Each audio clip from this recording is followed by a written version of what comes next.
everybody, welcome back to our continuing coverage of the 2017 GAMA Trade Show here in Las Vegas. You're watching the Dice Tower. I am Sam Healey, and I am with Jeff Morrow from Slugfest Games.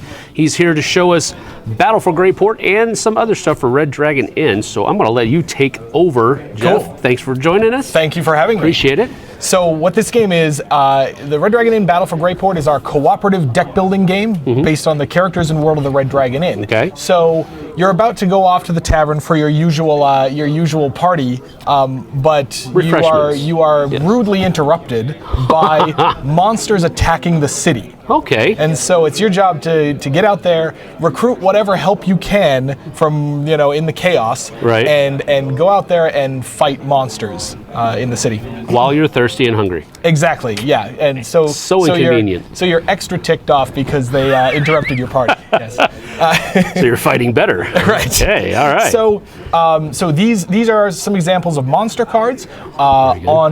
On your turn, everyone is helping to fight the monsters in front of you. So it's really interactive. There's almost no downtime. It's really good, really cooperative that way. Okay. So we're all going to have monsters in front of us. The location, and here's a couple of locations: the Greyport City Hall, and of course the Red Dragon Inn. Yeah. The location will also have monsters on it, like trying to burn the place down.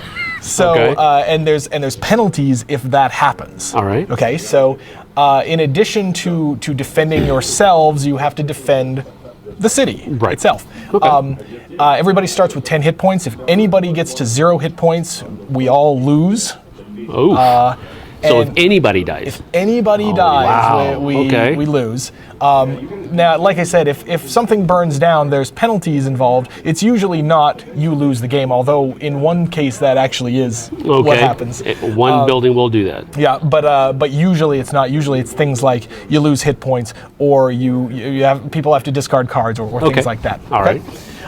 So yeah, these are monsters. We're each going to have some of those in front of us. We're each going to pick one of these 5 characters, which is the 4 original characters for the Red Dragon Inn, plus this new character, Kronos the Time Mage, who we've included as a playable character both for Battle for Greyport and for the Red Dragon Inn. So if you pick up a copy of Battle for Greyport, it includes a Red Dragon Inn character deck for Kronos. That's cool. Really cool character. Yeah. You start with like most deck builders, you start with kind of a not very good deck. Basic hand, right. And you improve it over the course of the game by recruiting other heroes and items. So that's what these are here. There'll always be 4 heroes and 4 items available to recruit. At the end of your turn, after you've fought the monsters, there's some steps that happen, like damage and cleanup and so forth. But then you can recruit one of these things. So I might spend a copper coin, one of these. Oops, I don't have a copper here. That's fine. A copper coin, saying, "Hey, you water mage, get in my team, and we're gonna go help fight this ogre." Okay? That's cool.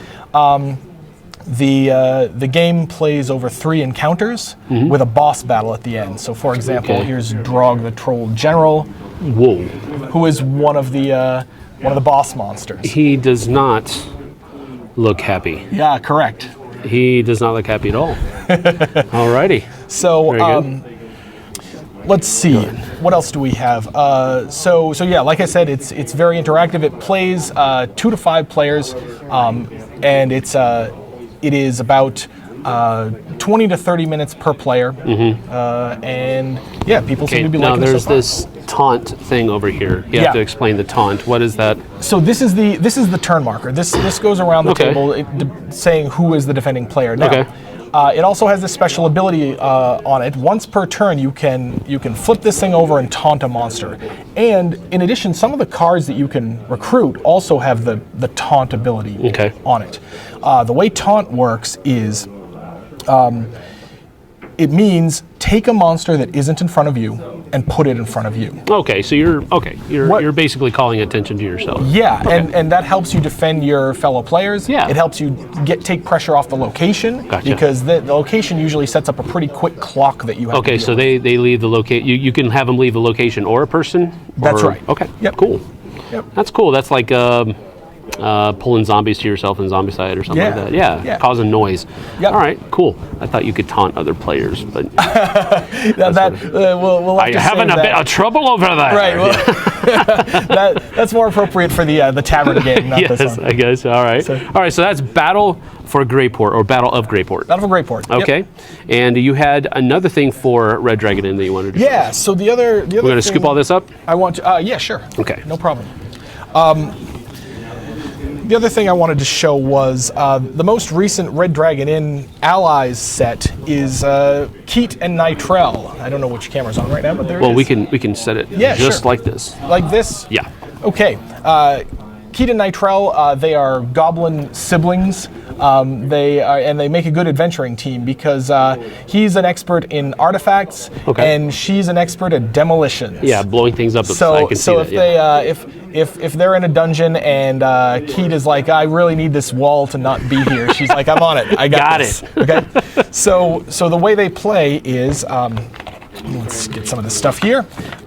Nitrel, in addition to her normal character deck, she has a bomb deck, and many of her cards say, give someone a bomb. And there are things like firecrackers, where you lose a fortitude, or there's this twin popper, where you and Nitrel each lose a fortitude, or they can even be a dud, which does nothing.